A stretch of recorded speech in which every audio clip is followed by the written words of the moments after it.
Oposisyon pinag-aaralan pa po ang posibilidad na makipag-alyansa sa Marcos administration para sa 2028 elections. Kasama natin sa balita, Radyoman Conde Batag.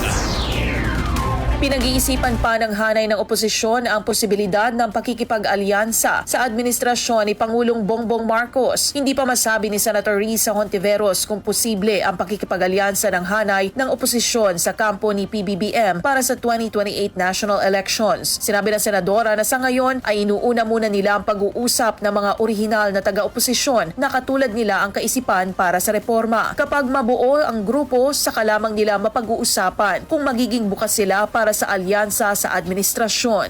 Hindi ko pa masabi sa ngayon.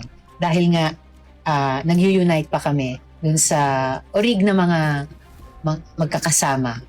And we need to do that para rin pag-usapan. Hindi lang yung common values namin na matagal na namin pinangahawakan at alam namin tungkol sa isa't isa.